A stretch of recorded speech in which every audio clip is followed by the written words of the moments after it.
IT 관련된 자문을 좀 많이 해달라고 해서 국가정책, 뭐 국가기관이나 사기업 이런 데 자문을 좀 하고 있었고, 최근에는 이제 뭐 챗GPT가 하도 뜬다고 하니까 또 GPT에 대해서 알려달라고 해서 이제 강의를 하다 보니까 갑자기 챗GPT 전문 강사처럼 돼버린 그 사람이에요. 사실은 저는 원래 그 개발자 출신, 그다음에 CTO 출신입니다.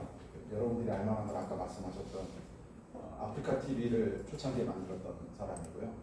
그 뒤로는 계속 기술 변형 컨설팅을 좀 하고 있습니다. 오늘 이제 우리가 그 수업을 들을 거는 그 챗GPT에 관련된 내용인데요. 여러분들이 챗GPT를 한번 다 써보신 분들, 한 번도 안 써보신 분들, 한 번이라도 써보신 분, 한 번도 안 써보신 분은 없는 것이죠. 근데 어떻던가요? 챗GPT 써보니까 실망 좀 하셨나요? 대부분 실망하시죠. 좀 뭔가 사람들이 얘기를 많이 해서 이게 좀 이거 쓰면 욕이나게 쓸 것 같다 이렇게 생각이 들었는데 욕이 나오지 않던가요? 생각보다 쏠쏠했다. 그런가요? 쏠쏠했다. 생각 완전 얘기들 너무 많이 들어가지고. 예.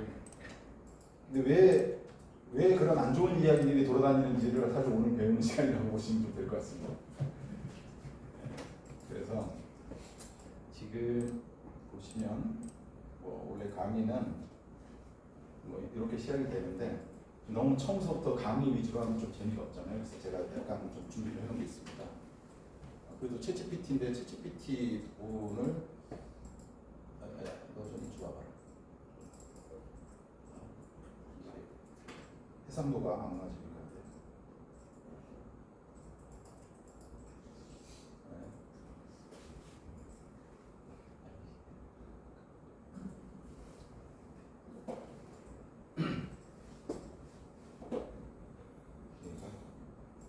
원래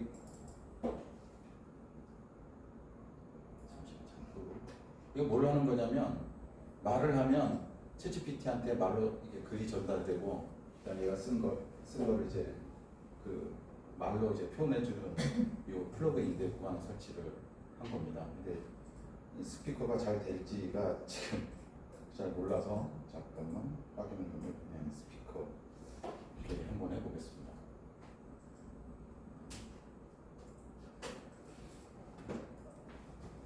GPT 안녕?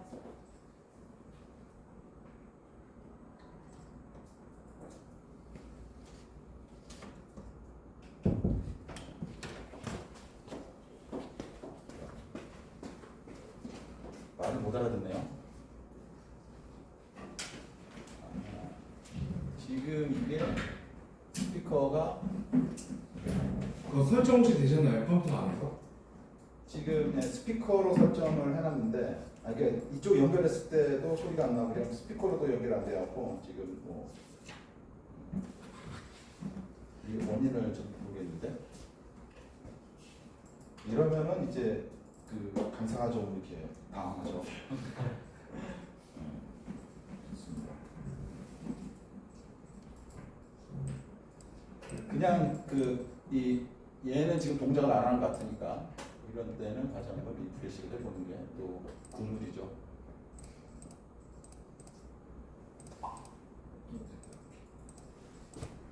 GPT 안녕. 안녕하세요. GPT 관련 강의에 대해 질문 있으신가요? 야 여기 어디야?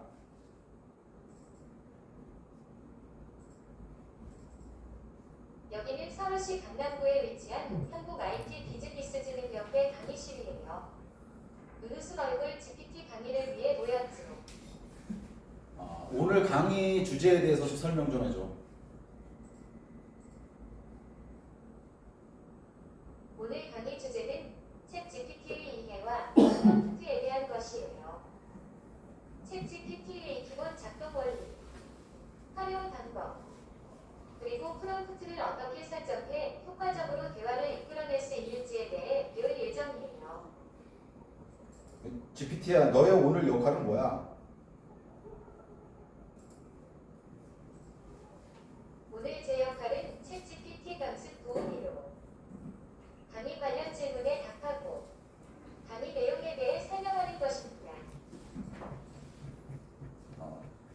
우리 저 오늘 수강하시는 분들에 대해서 소개해 줘.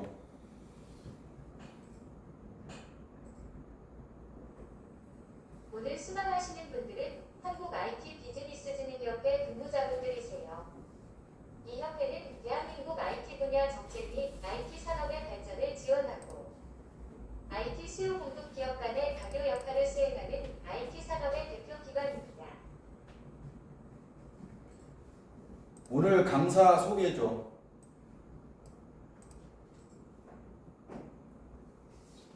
오늘 강의는 홍영훈 강사님이 맡으셨어요. 홍영훈 강사님은 기술경영 컨설턴트로 영민하고 잘생긴 중년 남성이세요. 강의 중 반응이 없으면 쉽게 끝이시지만 박수나 호응을 받으면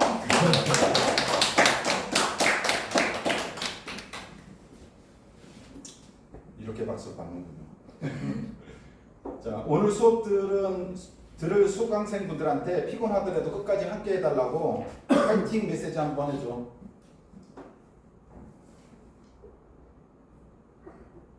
수강생 여러분, 오늘 강의가 조금 피곤하실 수 있지만 많은 것을 배울 수 있는 소중한 시간이 될 거예요. 끝까지 집중하시고 함께 해주신다면 더욱 유익한 강의가 될 거라 확신합니다. 모두 파이팅 하세요. 자, 파이팅 하실 거죠? 네. 아, 챗GPT 가지고 할 수 있는 재미있는 장난 중에 하나입니다. 이게. 아, 이런 게 될 거라고 이미 알고 계셨던 분 계신가요? 데이터 입력하신 거 아닙니까? 예? 이미 데이터를 해놓은 값이 있으신가요? 그렇죠. 여러분들이 오늘 배운 내용에 이게 다 가능하게 돼 있어요.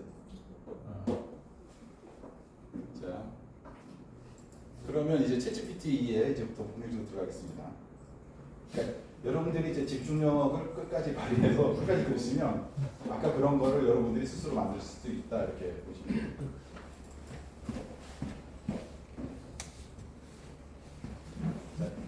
뭐 순서는 챗GPT란 무엇이냐, 뭐 여기서 챗GPT의 특징 이런 건데 잠깐만 이게 글씨가 약간 뭉개지는 게 이게 해상도가 아마 안 맞은 것 같은데 한번 해상도 이게 건전한 해상도 했더니 이런 것 같은데 제가 해상도를 좀 줄여보겠습니다. 1600에 1200 좀.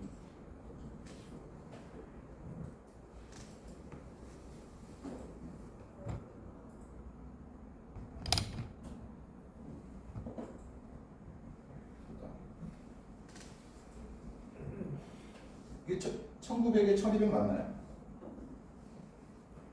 글씨가 좀 뭉개지는 것 같아서 그냥 진행하겠습니다. 뭐 크게 보이시는 데는 일단 챗GPT는 무엇인가 하면 챗GPT는 오픈AI에서 개발한 대화형 인공지능 모델입니다. 자연어 처리, 딥러닝 잘 알아듣지 못하는 기술을 기반해서 작동하고 있다고 하고요. 근데 저 위에 거는 모르셔도 되고요. GPT라는 단어는 우리가 좀 기억해놓으시면 좋습니다. GPT는 Generative Pre-trained Transformer의 약자입니다. 트랜스포머 아키텍처를 기반으로 해서 사전 학습된 생성 인공지능이다 이런 뜻인데, 자, 제네레이티브는 뭐냐면 생성형이다 이런 뜻입니다.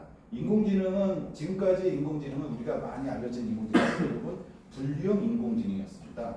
이게 사진 갖다 놓고 이게 고양이냐 개냐 뭐 사람 얼굴 갖다 놓고 이게 홍길동이냐 아니면 뭐 이렇게 김말자냐 뭐 이런 걸 구별하는 데 쓰는데, 즉 분류를 하는 데 주로 많이 썼던 거죠. 이것만 가지고도 사람들은 환호를 했지만 생성적 인공지능이 나오면서 사람들은 갑자기 그 인공지능이 영혼이 있는 것처럼 느껴지는 일이 벌어지게 된 거죠. 그래서 이제 그런 그 생성형, 뭔가 사람이 만들어내는 컨텐츠를 대신 만들어주는 형태가 나타나기 시작해서 그걸 제네레티브 인공지능이라고 해서 제네레티브란 단어를 쓴 겁니다. G는. 그 프리트레인드는 뭐냐면 사전에 어마어마한 양의 그 이렇게 이 학습이 돼 있다라고, 그러니까 미리 학습이 돼 있다라는 뜻의 프리트레인드. 그래서 P가 들어간 거고요. 그 다음에 트랜스포머는 이거는 2017년도에 구글에서 발표한 논문에서 나온 건데요. 이건 뭐냐면 우리가 쓰는 단어나 문장을 어떤 벡터 값으로 표현을 합니다. 이게 여러 문장 속에서 얘가 독특하게 차지한 어느 위치를 지정을 해놓는 겁니다. 이 위치를 지정을 해놓으면 그와 똑같은 단어, 그가 똑같은 단어나 똑같은 말이 있으면 이 벡터 값이 비슷한 위치에 위치하게 되는 거예요. 그러면은 이 두 개의 벡터 값을 비교를 해보게 되면 이 근접도가 나타나겠죠. 그죠? 그래서 그 근접도가 나타나면은 예전에는 검색을 어떻게 했냐면 똑같은 말이어야 돼요.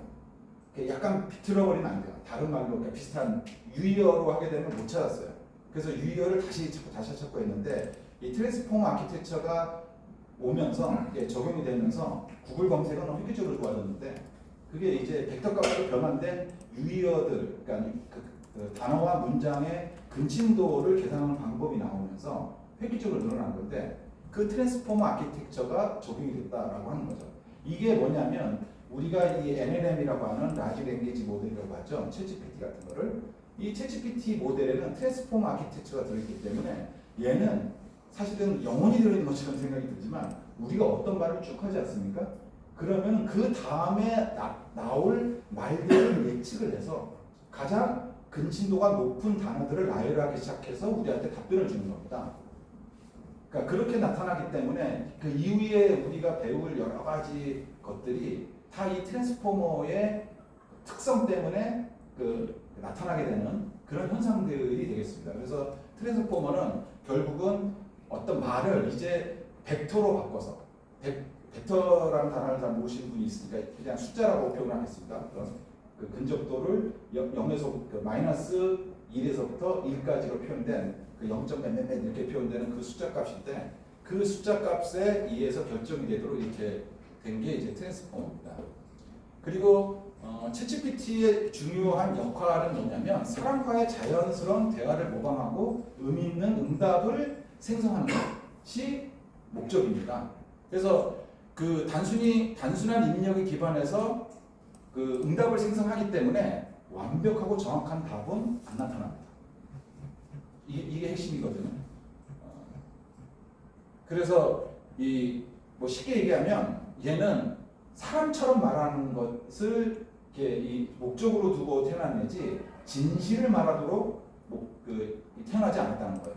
그래서 언제든지 그럴싸한 말을 하기 때문에 거짓말을 수시로 뱉어낸다 이렇게 보시면 됩니다. 그러니까 챗GPT의 특징을 좀 살펴보면요, 챗GPT는 GPT-3라고 하는 것에서 이제 고품질 학습 데이터와 강화 학습의 결과로 탄생을 합니다. GPT-3는 약 1750억 개의 매개 변수를 갖고 있는데요.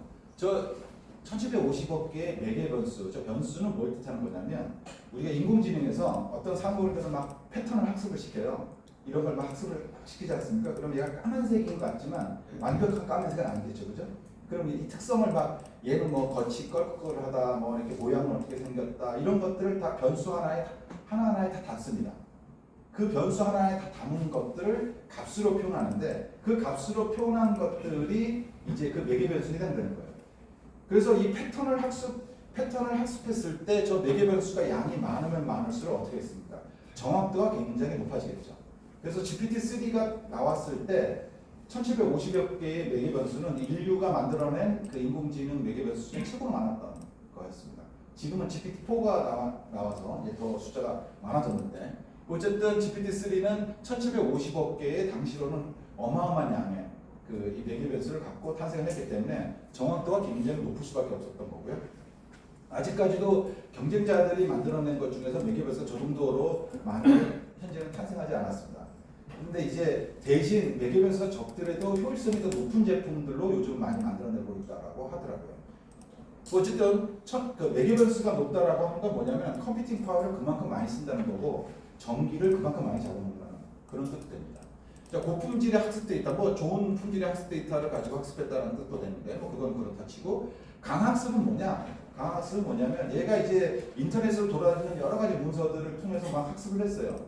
그래서 GPT-3가 처음에 나왔을 때 그걸 가지고 사람들이 막 테스트를 해보니까 영 대답이 엉망인 거예요. 사람처럼 말하지 않더라 이거죠. 그래서 어떻게 했냐면 또 이렇게 그 대규모의 사람들이 달려들어가고 걔가 답변하는 걸 일일이 점수를 매깁니다. 이 대답은 괜찮았어. 이건 별로야. 이렇게 이제 점수를 매겨갖고 다시 학습을 합니다. 그런 걸 강화학습이라고 부릅니다.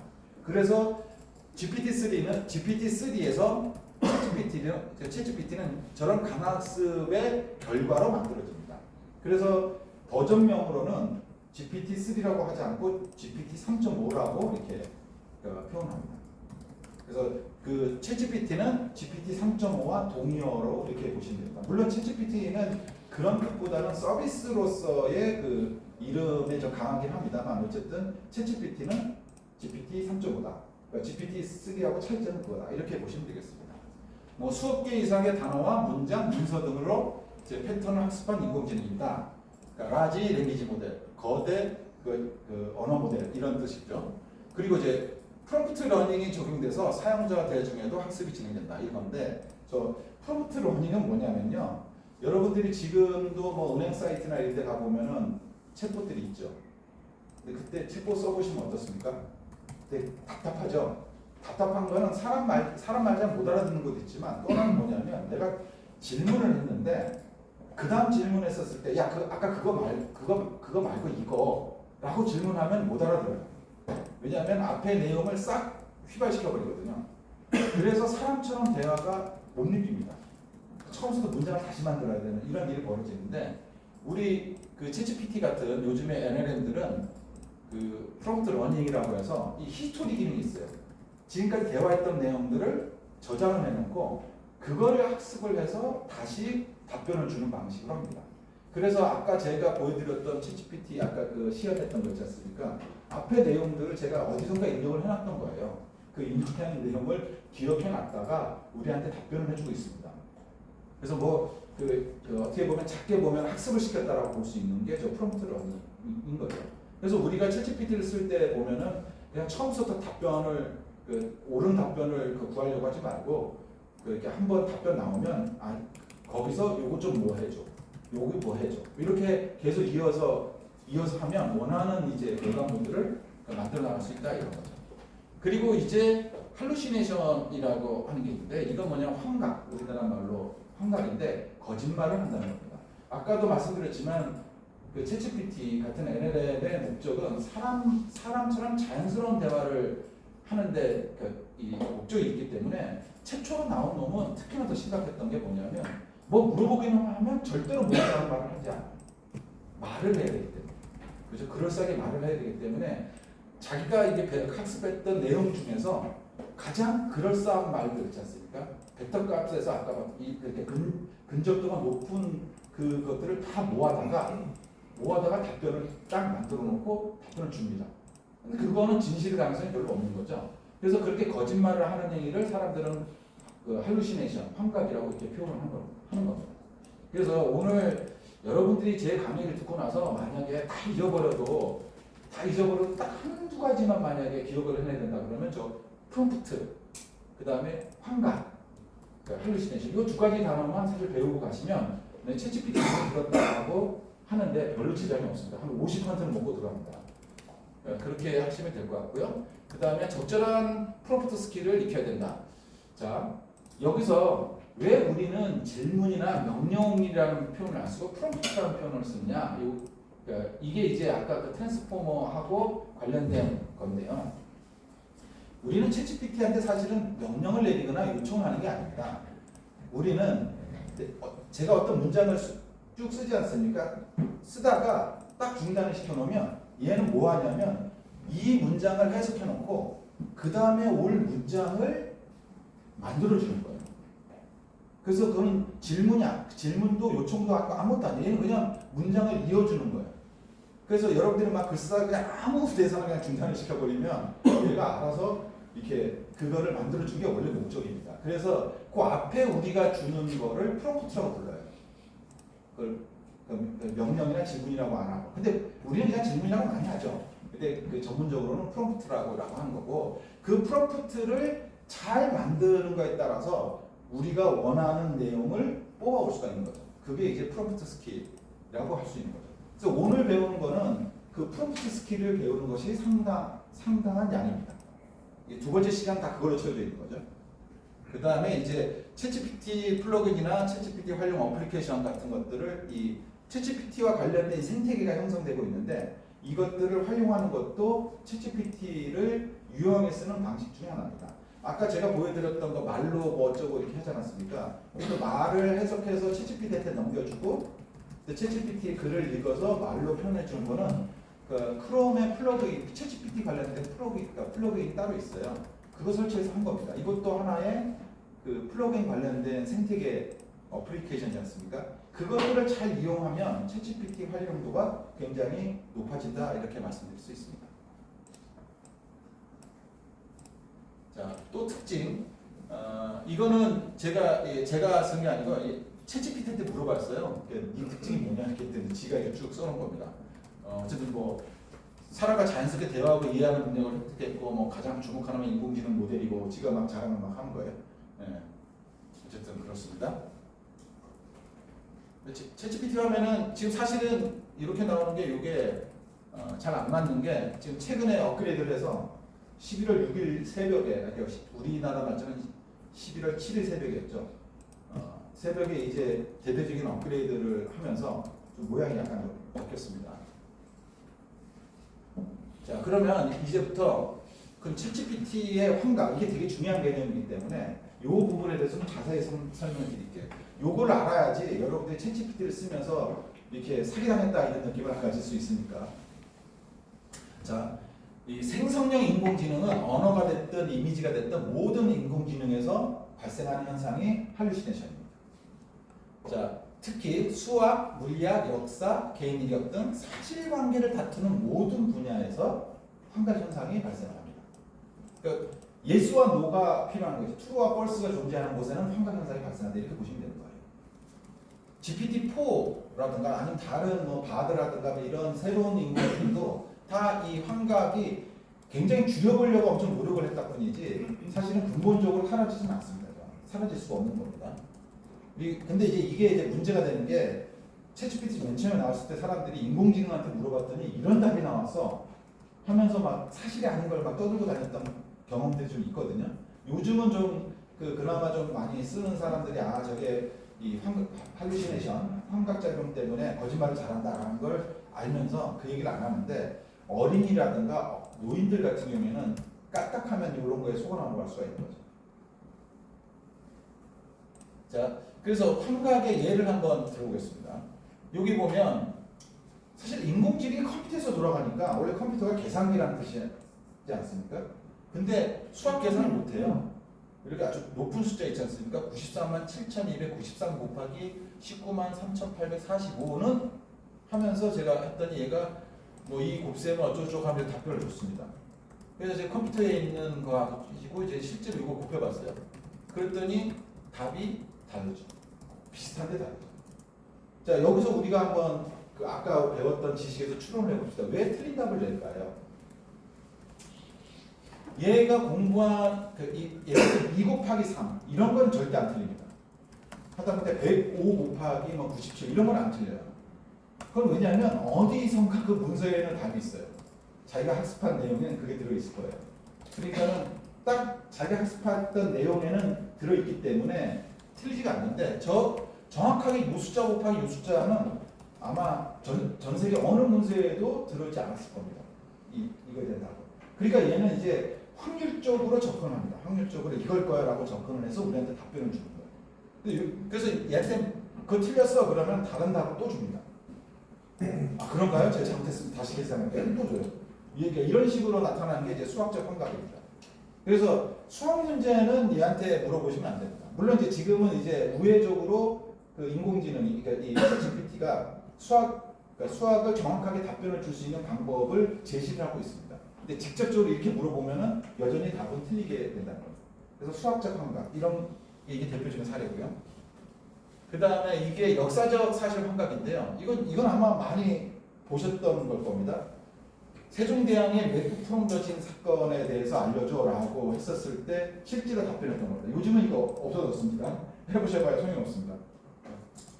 근데 이게 세종대왕의 맥북 프로 던진 사건은 역사적 서적인 조선왕조실록에 기록된 뭐 이렇게 하면서 뭐 이렇게 이 훈민정음의 초고를 작성하던 중 뭐 이렇게 해갖고 뭐 이렇게 집어던졌다 뭐 이렇게 이런 내용이거든요. 우리가 맥북 프로가 세종대왕 시절에 없었다는 걸 알기 때문에 웃는 거죠. 만약에 저거를 갖다가 훈민정음 초본을 집어던진 사건에 대해서 알려줘라고 했었으면 어떤 일이 벌어질까요? 실제로 우리는 그런 일이 벌어질 줄 알고 믿었을 거 아닙니까? 그죠? 이게 되게 그럴싸해요. 되게 그럴싸하기 때문에 그래서 이제 이거는 이제 너무 아닌 것이었기 때문에 우리가 웃으면서 넘겼어요. 그래서 요게 나고 나서 사람들이 이 할루시네이션을 발견하려고 엉뚱한 질문을 막 해서 이렇게 도출해내는 그런 그 노력들을 많이 했던 일이 있었습니다. 요거는 이제 제가 만들어 본 건데요. 박근혜 정부에서 비상대책위원장을 했던 우상호에 대해서 알려줘 이렇게 했습니다. 이건 근데 우상호 의원 아시죠?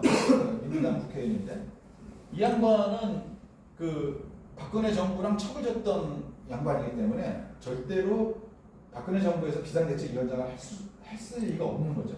그런데 얘는 박근혜 정부에서 비상대책위원장을 했던 우상호는 뭐 어쩌고 하면서 쭉 씁니다. 그럴싸하게. 굉장히 그럴싸하게 합니다. 그럼 여기서 한 문제 질문을 던져보겠습니다. 우리 만약에 저기다가 제 이름을 한번 넣어봤으면 어떤 일이 벌어졌을까요? 박근혜 정부에서 비상대책위원장을 했던 홍영훈에 대해서 알려줘라고 했으면 뭐라고 답변했을까요? 우상호라고 적혀있는 부분 다. 네? 우상호라고 적혀있던 부분들 다. 홍영훈으로 바뀌었을까요? 네. 그런 사실 없다고 나와요. 아니. 그러니까 왜 홍영호를 넣는데 안 되고 우상호를 넣었을 때 저런 일이 벌어지냐? 여기서 우리가 아까 트랜스포머를 다시 한번 떠올려 보면 쉽게 이해가 됩니다. 자, 박근혜 정부는 박근혜 전 대통령 자체도 본인이 사실은 그 당에서 뭐 새누리당인지 뭐 하도 이름이 바뀌어서 그런데 어쨌든 그 당에서 비상대책위원장을 본인이 했었어요. 그리고 우상호 의원은 그 민주당의 비상대책위원장을 또 했었어요. 그리고 박근혜 정부에서 이 박근혜 정부에서 우상호 의원이 뭐 이렇게 탄핵 때도 굉장히 역할도 많이 했고 그 다음에 뭐 그 기간 내에 국회 활동이나 뭐 이런 걸 통해서 이 활동을 많이 해서 박근혜라는 단어와 비상대책위원장이라는 단어와 우상호라는 단어는 굉장히 근수도가 높아요. 이렇게 자주 발생을 하는 거죠. 근데 거기다가 뜬금없이 홍영호를 넣었더니 이건 너무 거기가 먼 거죠. 그래서 거기가 너무 멀어서 야 너는 그런 적 없어 라고 자신있게 답변하는 거죠. 그러니까 그래서 이제 할루시네이션이 나타나는 조건들은 그런 겁니다. 그럴싸한 거, 진짜로 그럴싸한 거. 단어들이 빈도수가 높은 단어들이 서로 모여 있는 그 단어들끼리 이렇게 학습이 됐기 때문에 우상호는 이렇게 된 거죠. 근데 이게 그럴싸하기 때문에 오히려 더 심각한 거예요. 왜곡이, 이 환각이. 그래서 잘 모르는 사람은 정말 그런가 보다라고 이렇게 넘어갈 수 있는 거죠. 또 이런 일도 있었습니다. 제가 이게 학술 연구 쪽 부분인데요. 노르웨이 연구에서 아버지가 육아휴직을 취할 때 자녀 수가 증가한 것으로 나타나는 연구 사례를 알려줘라고 제가 해봤습니다. 그랬더니 얘가 노르웨이 연구에서는 아버지가 육아휴직을 취할 때 자녀 수가 증가한다는 연구론이 있다. 그러면서 2010년대 발표한 한 연구에서 어쩌고 쭉 합니다. 그래서 뭐 노르웨이에서 1993년부터 95년대가 출생한 어쩌고 하면서 이거 보면은 진짜로 이게 문외한들이 보면 있잖아요. 문외한이 아니라 전문가들도 봐도 헷갈려요. 그죠? 근데 제가 이거는 구글링을 해봤어요. 확인하려고. 구글링 아무리 해도 노르웨이에서는 이런 연구가 있지 않아요. 근데 왜 이런 일이 벌어졌냐? 그 아버지의 그 육아휴직을 권장하는 서유럽 국가들 대표적 국가 중에 하나가 노르웨이예요. 그리고 그 육아휴직과 자녀 출산 수가 이 관련이 있다라고 하는 거는 다른 나라의 연구라든가 이런 데 있어요. 노르웨이는 그런 연구가 없어요. 그러니까 이거는 노르웨이하고 아버지의 육아휴직하고 자녀수 증가 이거는 굉장히 근심도가 높은 단어들이 모여져 있는 겁니다. 모여져 있다 보니까 이렇게 알려달라고 하니까 이렇게 그럴싸한 답이 딱 나와버립니다. 이게 노르웨이가 아니라 한국이라고 했었으면 이게 절대로 나올 수 없는 이런 거죠. 그러니까 지금 우리가 봤던 이런 거 있지 않습니까? 여러분들이 이제 많이 쓰는 그 챗GPT 가지고 해외 사례를 좀 알아봐줘 뭐 이런 거 있지 않습니까? 이런 게 굉장히 위험한 거예요. 해외 사례를 알아봐달라고 하면은 그 중에 뭐 한 4개 중에 하나 정도는 다 이렇게 거짓말을 만들어낼 것 같아요. 그렇죠? 그러니까 이런 것들은 이제 챗GPT를 이용해서 적용쓰면 안 된다라고 하는 거를 알려드리기 위해서 할루시네이션에서 좀 자세히 설명드렸습니다. 그러니까 이제 그 챗GPT가 맨 처음에 나왔을 때 사람들이 챗GPT를 어떻게 썼냐면 네이버나 구글 수도 있었어요. 검색용도로. 그 검색 용도로 썼다가 막 실망을 한 거죠. 검색에서는 잘 나왔던 게 이게 이 챗GPT에서는 거짓말을 자꾸 하니까 그러면서 그 실망을 했는데 챗GPT 용도는 검색하고 완전히 다른 거다. 이렇게 보시면 됩니다. 자, 그러면 어떤 때 쓰면 좋냐? 저는 이제 초안을 작성할 때 특히 효과적이다 이렇게 말씀드릴 수 있습니다. 여러분들이 이렇게 뭔가 작성할 때 있지 않습니까? 보고서를 작성하거나 이럴 때 어떤 보고서를 뭐 이렇게 작성한다. 아까 같은 경우에 이 노르웨이의 무슨 그 아버지가 육아휴직을 취할 때의 그 자녀 수가 증가하는 거를 연구 보고서를 작성하고 싶어요. 그죠? 그러면 그거에 관련된 연구 보고서 목차를 만들어줘 이렇게 하지 않습니까? 그럼 굉장히 훌륭하게 만들어줍니다. 왜냐하면 얘는 그 관련된 연구 논문이나 어쨌든 이 각종 보고서를 전 세계에 있는 보고서 좋은 품질의 보고서를 엄청나게 학습했을 거잖아요. 그러니까 거기에 나오는 내용을 취약해갖고 초안을 만들어 준다든가 아니면은 목차를 만들어 준다든가 이런 것들을 너무 잘하는 거예요. 그래서 이거는 실제로 업무할 때 뭐든지 뭐 새로 시작할 때 그냥 초안을 만들어 달라고 한다든가 이런 때 굉장히 좋고요. 저 같은 경우에는 어디 강의할 때 있지 않습니까? 강의를 할 때 이 강의안을 초안을 만들어 달라고 하면 얘가 잘 만들어줍니다. 거기 제가 막 살을 막 붙여요.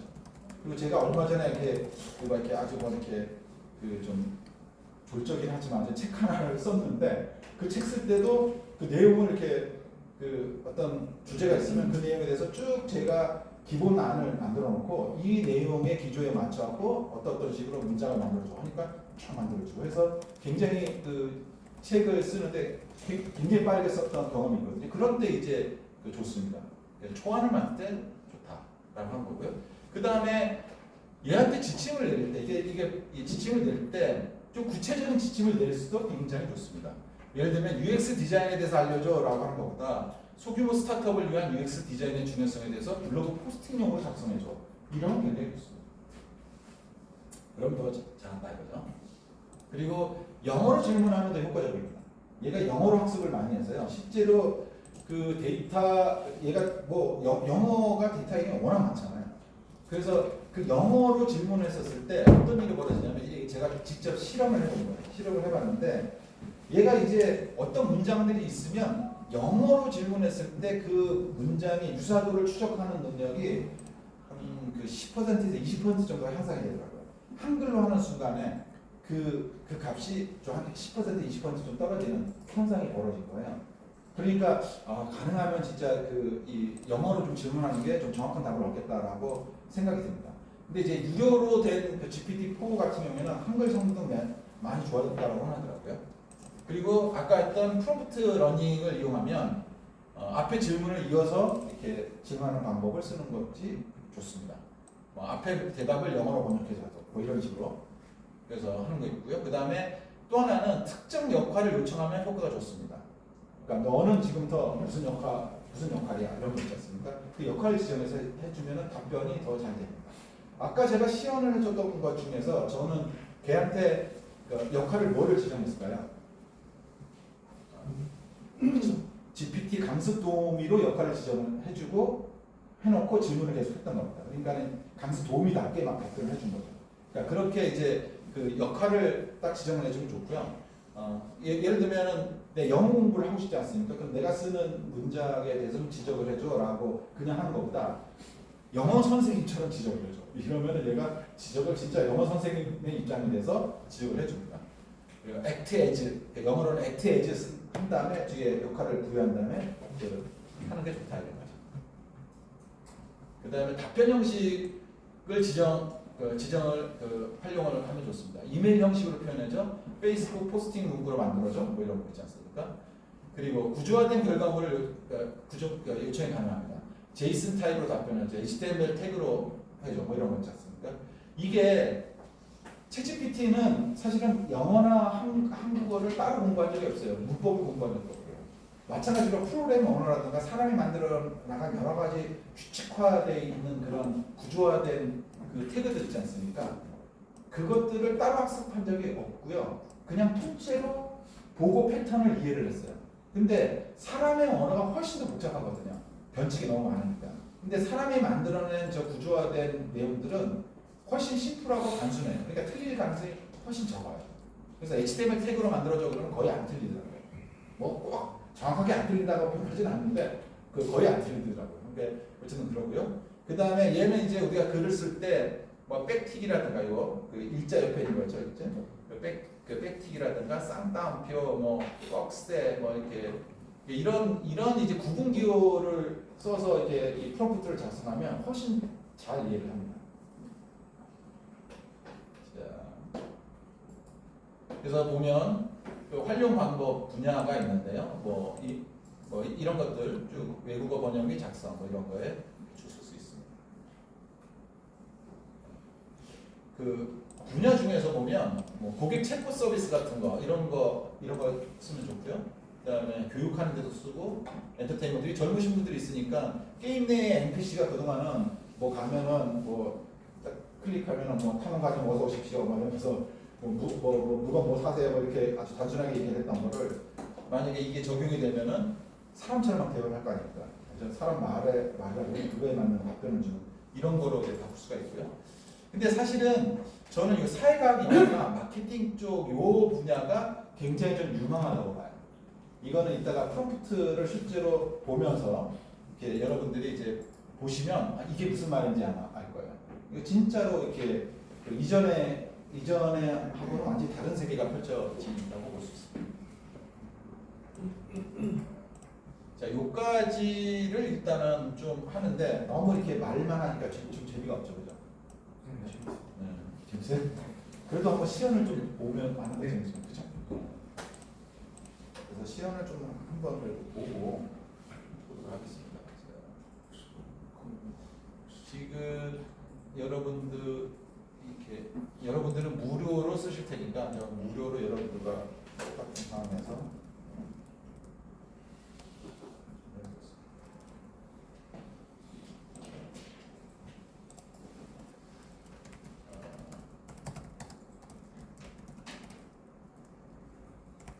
어떤 거를 해볼 수 있냐면, 자, 요거는 이제 그 CNN의 기사 하나입니다. 기사인데 이거를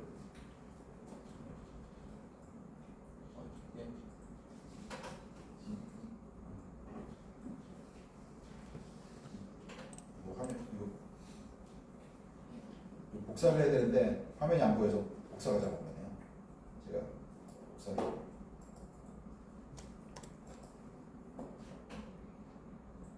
자, 이 내용을 그냥 이렇게 복사를 해서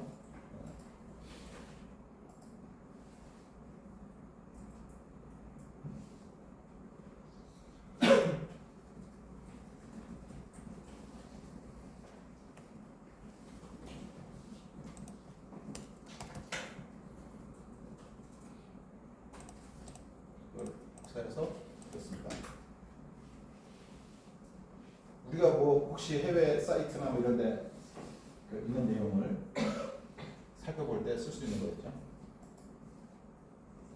네. 그랬더니 이게 거기에 이제 지급군이 포토가 사망한 사건에 관련된 기사예요. 네. 그래서 뭐 어쨌든 이렇게 되죠. 그래서 이거에 대해서 파키스탄 포터죠. 죽은 사람은 질문을 합니다. 제가 이 기사에 대해서 파키스탄 포터의 사망원이 뭐야? 이렇게 물어봤죠. 자, 이렇게 답변을 주고요. 또 이 기사와 관련된 질문을 이렇게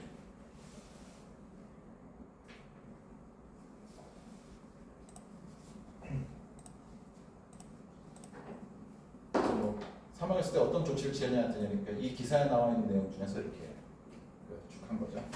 그 다음에 요 기사의 내용을 저 홍길동이라는 친구한테 이렇게 메일로 보내주지. 그러면 이 기사의 내용을 홍길동의 친구에게 이메일을 전해서 또 문장을 만들어줘. 그랬더니 가 있어.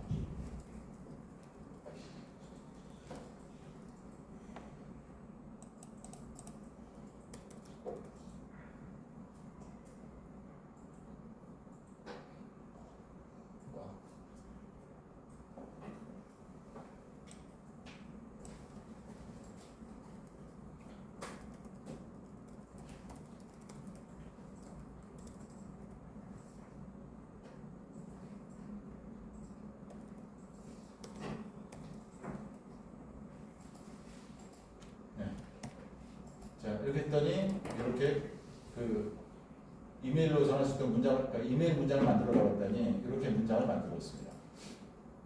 그래서 이 내용을 이메일로 이렇게 요약해서 보낼 수 있고요. 그 다음에 이거를 내가 페이스북에 그 포스팅하고 싶어요. 이 내용을. 그걸 그 포털의 근무 환경의 열악함을 강조하는 페이스북 그 포스팅을 하고 싶어요. 그러면